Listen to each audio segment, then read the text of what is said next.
بسم اللہ الرحمن الرحیم۔ ایکسپوز یونٹ کے معزز دوستو، السلام علیکم۔ ناظرین، ہماری دنیا بہت بڑی ہے اور اس میں بے شمار ایسی جگہیں جو اپنی پر اسراریت کی وجہ سے مشہور ہیں، جہاں عام انسان جانے کا سوچ بھی نہیں سکتا۔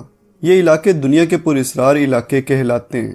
انہی پر اسرار علاقوں کے بارے میں ہم پہلے بھی ایک ویڈیو بنا چکے ہیں، جس کا لنک آپ کو اوپر آئی بٹن میں نظر آ رہا ہوگا، جس پہ کلک کر کے آپ وہ ویڈیو بھی دیکھ سکتے ہیں۔ آج کی ویڈیو میں ہم مزید کچھ ایسے ہی پر اسرار علاقوں کے بارے میں آپ کو بتائیں گے، جنہیں جان کر آپ یقیناً حیران ہو جائیں گے۔ تو ویڈیو شروع کرنے سے پہلے آپ سب سے ریکویسٹ ہے کہ چینل کو سبسکرائب کر کے بیل آئیکن پہ کلک کر دیں، تاکہ ایکسپوز یونٹ کی ویڈیوز آپ کو ٹائم سے ملتی رہیں۔ سکن واکر رینچ، ناظرین، 480 ایکڑ پر محیط یہ ذاتی جائیداد امریکی ریاست یوٹا میں واقع ہے۔ یہ علاقہ ماورائے عقل واقعات اور اڑن تشتریوں کے حوالے سے مشہور ہے۔ 1950 کی دہائی سے یہاں حیرت انگیز واقعات تسلسل سے رونما ہوتے چلے آ رہے ہیں، مگر زیادہ تر ایسے واقعات کا تذکرہ 1994 میں ٹیری اور گوین شرمین نامی دو رینجرز کی یہاں تعیناتی کے بعد سننے کو ملے۔ پہلے دن جب یہ دونوں رینجرز یہاں آئے تو انہوں نے ایک عجیب و غریب بھیڑیے کو چراگاہ میں کھڑے دیکھا، جو جسامت میں ضرورت سے زیادہ بڑا تھا۔ وہ اس بھیڑیے کو پالتو سمجھ کر اس کے پاس چلے گئے۔ بھیڑیا سر جھکائے کھڑا رہا، لیکن اچانک ہی اس نے قریبی واقعہ گائے بھینسوں کے باڑے سے ایک بچڑے کو گردن سے پکڑ کر باہر کھینچ لیا اور بھاگ نکلا۔ یہ سب دیکھتے ہوئے ٹیری نے اپنے پستول سے اس پر فائر کیا تو بھیڑیے پر گولیوں کا کوئی اثر نہیں ہوا۔ آخر کار ٹیری اپنی شارٹ گن نکال لایا اور اس بھیڑیے پر فائر کیے، لیکن اس کا بھی کوئی فائدہ نہیں ہوا اور بھیڑیے کو کوئی چوٹ نہ پہنچی۔ جب اس بھیڑیے کا تعاقب کرنے کی کوشش کی گئی تو اس بھیڑیے کے پیروں کے نشان تک نہ ملے۔ انہیں یوں لگا تھا کہ جیسے وہ بھیڑیا ہوا میں تحلیل ہو گیا ہو۔ ان واقعات کا یہاں اختتام نہیں ہوا، بلکہ یہ کے بعد دیگرے اڑن تشتریوں کا نظر آنا، ہوا میں خوفناک بگولوں کا ظاہر ہونا، جن کے متعلق کہا جاتا ہے کہ ان کی زد میں آ کر 3 پالتو کتے بھی غائب ہو گئے۔ ماورائے عقل مخلوقات اور مسخ شدہ مردہ مویشی ملنے جیسے واقعات کا ایک تسلسل رواں رہا۔ حالات اتنے خراب ہو گئے کہ 1996 میں مالکوں نے یہ جائیداد فروخت کر دی۔ نیا مالک national institute for discovery science نامی ادارے کا بانی تھا، جو یہاں آ کر ان پراسرار واقعات کی کھوج لگانے کی کوشش کرتا رہا۔ لیکن یہ بات بھی حیرت انگیز ہے کہ اس نے یا اس کے ادارے نے اس بارے میں اپنی تحقیقات کے نتائج کو آج تک پبلک نہیں کیا، بلکہ ایک راز رکھا ہوا ہے۔ دی ڈیول سی، ناظرین، اس پر اسرار جگہ کو دی ڈریگنز ٹرائی اینگل یا دی پیسیفک برمودا ٹرائی اینگل بھی کہا جاتا ہے۔ یہ پیسیفک اوشن کے جزیرے میاکی کے ارد گرد کا علاقہ ہے، جو جاپان کے دارالحکومت ٹوکیو کے جنوب میں تقریباً 300 میٹرز کے فاصلے پر واقع ہے۔ برمودا ٹرائی اینگل کی طرح سمندر کا یہ حصہ بھی پر اسرار واقعات، غیر معمولی مقناطیسی طاقت، ناقابل فہم اجسام اور روشنیوں کے ظہور اور پر اسرار گمشدگیوں کی وجہ سے مشہور ہے۔ یہاں تک کہ جاپانی محکمہ ماہی گیری نے بھی اس علاقے کو خطرناک قرار دیتے ہوئے ماہی گیروں کو اس سے دور رہنے کی ہدایات جاری کی ہوئی ہیں۔ 24 دسمبر 1952 کو یہاں زیر سمندر موجود ایک آتش فشاں کے بارے میں معلومات حاصل کرنے کے لیے جاپان نے اپنا ایک تحقیقاتی بحری جہاز اس علاقے کی طرف روانہ کیا، جس کا نام کئیو مارو 5 تھا۔ زیر سمندر موجود یہ آتش فشاں اپنی بالکل زندہ حالت میں تھا اور پھٹنے کے قریب تھا۔ اس جہاز پر حملے کے 31 افراد سوار تھے۔ یہ جہاز اس علاقے میں پہنچنے کے بعد صرف ایک SOS بھیج سکا اور پھر اس بحری جہاز کا کچھ پتہ نہ چل سکا اور نہ ہی پھر کبھی اسے دوبارہ دیکھا گیا۔ ناظرین، SOS بحری جہاز سے مدد کے لیے بھیجا جانے والا ریڈیائی پیغام ہوتا ہے۔ اسی طرح اپریل 1949 سے لے کر اکتوبر 1953 تک 1200 کلومیٹر کے اس سمندری علاقے میں کوئی 7 کے قریب چھوٹی ماہی گیر کشتیاں غائب ہوئیں۔ تاریخ یہ بتاتی ہے کہ چین کے مشہور بادشاہ قبائل خان نے جاپان کو فتح کرنے کے لیے متعدد بار بحری مہمات بھیجیں، مگر وہ اس شیطانی سمندر کو عبور نہ کر سکیں اور تقریباً 40,000 افراد اس مہم جوئی میں اپنی جانیں گنوا بیٹھے۔ اس ٹرائی اینگل کے بارے میں بہت سی کہانیاں روایت کی جاتی ہیں۔ کہا جاتا ہے کہ زمین پر آنے کے لیے یہ جگہ کسی خلائی مخلوق کا گیٹ وے ہے۔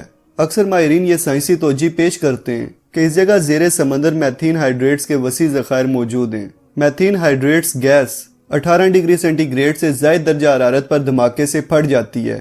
یہ گیس برف کے ذخائر نما شکل کی ہوتی ہے اور اس کے تودے پیندے کی جانب سے ٹوٹنا شروع ہوتے ہیں اور پھر اوپر تک ٹوٹتے چلے جاتے ہیں، جس کی وجہ سے سمندر کی سطح پر بلبلے بننا شروع ہو جاتے ہیں۔ اس عمل کے دوران یہ بلبلے کسی بھی بحری جہاز کو آسانی سے ڈبو سکتے ہیں اور اس کے ملبے تک کا نام و نشان باقی نہیں رہتا۔ ایک اور نظریہ یہ بھی ہے کہ اس علاقے میں واقع زیر سمندر آتش فشاں پہاڑ جو یہاں بڑی تعداد میں موجود ہیں ان تمام واقعات کے ذمہ دار ہیں۔ لیک ایگیکیونی۔ ناظرین، دیگر پر اسرار جگہوں کے برخلاف اس جھیل نے اکا دکا افراد یا جہازوں کے بجائے ایک پورے گاؤں کے باسیوں کو صفحہ ہستی سے مٹا کر اسراروں سے بھری اس دنیا میں اپنا نام پیدا کیا۔ یہ جھیل کینیڈا میں واقع ہے۔ اس جھیل کا ساحل چٹانوں پر مشتمل ہے۔ اس علاقے سے اکثر ان شکاریوں کا گزرنا ہوتا ہے جو کھالوں کے حصول کے لیے جانوروں کا شکار کرتے ہیں۔ نومبر 1930 میں ایسے ہی ایک شکاری جوئے لیبلی جو اکثر یہاں آتا رہتا تھا کا گزر جب اس علاقے سے ہوا تو وہ یہ دیکھ کر حیران رہ گیا کہ گاؤں کے تمام باسی غائب تھے۔ اسے ان کے گھروں میں انسلے کپڑے ملے جن میں سوئیاں تک پیوست تھی، جیسے کوئی انہیں سیتے سیتے اٹھ کر چلا گیا ہو۔ چولہوں پر کھانے کی دیگچیاں رکھی ہوئی تھی، جیسے یہاں کوئی کھانا بنانے کی تیاری میں تھا یا کھانا بنا رہا تھا اور اچانک اٹھ کر چلا گیا۔ یوں لگتا تھا کہ جیسے گاؤں والوں کو اچانک ہی کہیں جانا پڑ گیا ہو اور جو جس حال میں بھی تھا سب چھوڑ کر اٹھا اور چل دیا۔ پر وہ سب کہاں اور کیوں گئے، وہ بھی اتنے اچانک، یہ بات آج بھی ایک راز ہے۔ سب سے زیادہ پریشان کن بات یہ تھی کہ وہاں جوئے کو برف گاڑی کھینچنے والے 7 کتے بھوک کی وجہ سے مرے ہوئے ملے، جبکہ کھلی ہوئی دکانوں میں کھانے پینے کی اشیاء بھی موجود تھی۔ نیز گاؤں کے قبرستان کی ایک قبر بھی کھدی ہوئی تھی، جبکہ مردہ اندر موجود نہیں تھا۔ حیرت انگیز بات یہ کہ غور کرنے سے یہ بات صاف معلوم ہو رہی تھی کہ یہ کام کسی جنگلی جانور کا نہیں ہے، کیونکہ کھدی ہوئی قبر کے چاروں طرف موجود پتھروں کی حد بندی اپنی جگہ صحیح سلامت موجود تھی۔ اس واقعے کے بارے میں لوگوں کا ماننا ہے کہ اس واقعے سے پہلے آسمان پر عجیب و غریب روشنیاں دیکھی گئی تھیں۔ یوں یہ واقعہ بھی خلائی مخلوق اور جن بتوں کے کھاتے میں چلا گیا ہے اور آج تک اس کی اصل حقیقت معلوم نہیں ہو سکی۔ South Atlantic anomaly. ناظرین، اگر آپ کو یہ بتایا جائے کہ ہماری زمین کے اوپر خلا میں بھی ایک برمودا ٹرائی اینگل موجود ہے تو کیا آپ یقین کریں گے؟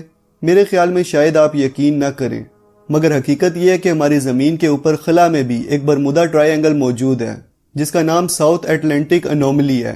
یہ وہ جگہ ہے جہاں مقناطیسی چارجڈ پارٹیکلز شمسی ہواؤں کی وجہ سے وجود میں آتے ہیں۔ یہ مقناطیسی چارجڈ پارٹیکلز کرۂ ارض کے مقناطیسی میدان کی کشش کی وجہ سے جکڑ میں آ جاتے ہیں اور زمین کے گرد اکٹھے ہو جاتے ہیں۔ خلا میں جس جگہ یہ مقناطیسی قوت زمین کی سطح کے نزدیک ترین واقع ہے وہ وین ایلن بیلٹ کے نام سے جانی جاتی ہے۔ یہاں زمین کے مقناطیسی میدان کی کشش کمزور ترین ہوتی ہے اور یہ اٹلانٹک اوشن کے برازیل والی سمت عین اوپر خلا میں موجود ہے۔ اس مقام سے گزرنے والے مصنوعی سیارے اور خلائی شٹل وغیرہ مختلف مسائل کا شکار ہو جاتے ہیں اور ان میں لگے کمپیوٹرز اپنا کام کرنا چھوڑ دیتے ہیں۔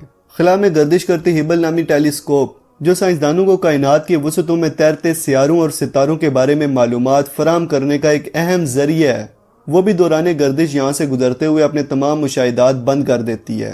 بین الاقوامی خلائی اسٹیشن جو یہاں سے 24 گھنٹے میں 5 بار گزرتا ہے، اس میں بھی خلا میں چہل قدمی جیسے افعال یہاں سے گزرنے کے دوران معطل کر دیے جاتے ہیں، کیونکہ خلابازوں کو یہاں پھوٹتے ستاروں کے علاوہ کچھ نظر نہیں آتا۔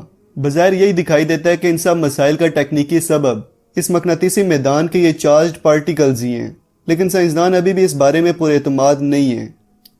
Superstition mountains.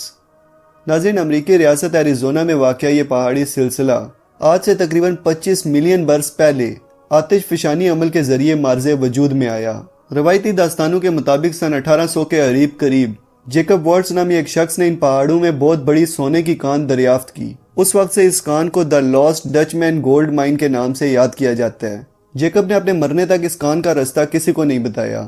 بعد میں بے شمار لوگوں نے اس کان کو ڈھونڈنے کی کوششیں کی، مگر کوئی بھی کامیاب نہیں ہو سکا، بلکہ بہت سے لوگوں نے تو اس سونے کی کان کو ڈھونڈنے کے چکر میں اپنی جان تک ضائع کر دی۔ وہاں کے کچھ لوگ کہتے ہیں کہ ان لوگوں کی روحیں آج بھی ان پہاڑیوں میں بین کرتی ہیں، جو سونے کی کان کی تلاش میں یہاں پھیرتے رہے اور بالآخر موت کی گہرائیوں میں اتر گئے۔ ایک اور روایتی کہانی کے مطابق سونے کی کان کے خزانے کے پہرے دار ٹوالٹومز یعنی چھوٹے قد والے بونے لوگ ہیں، جو ان پہاڑوں کے نیچے واقع غاروں اور سرنگوں میں رہتے ہیں۔ چند لوگوں کا تو یہ بھی ماننا ہے کہ جہنم کا دروازہ انہی پہاڑوں میں موجود ہے، لیکن حقیقت یہ ہے کہ آج بھی بہت سے لوگ ان پہاڑوں میں ہائکنگ کے لیے جاتے ہیں، لیکن ان پہاڑوں کا کیا راز ہے یہ آج تک کسی کو پتہ نہیں چل سکا۔ تو دوستو، یہ ہیں وہ حیرت انگیز مقامات جو ہمارے اس بھید بھرے سیارے پر پائے جاتے ہیں اور ان کا اسرار آج بھی قائم ہے۔ اب اگر ویڈیو اچھی لگے تو لائک کر کے ہماری حوصلہ افزائی کریں، اپنی رائے کا اظہار کومنٹ سیکشن میں کریں اور ہمارا ساتھ دینے کے لیے چینل کو سبسکرائب کر کے بیل آئیکن پہ کلک کر دیں تاکہ ہماری نئی آنے والی ویڈیوز کے نوٹیفیکیشنز آپ کو ٹائم سے ملتے رہیں۔ تو ملتے ہیں اگلی ویڈیو میں، تب تک کے لیے اپنا اور اپنے پیاروں کا خیال رکھیے گا۔ فی امان اللہ۔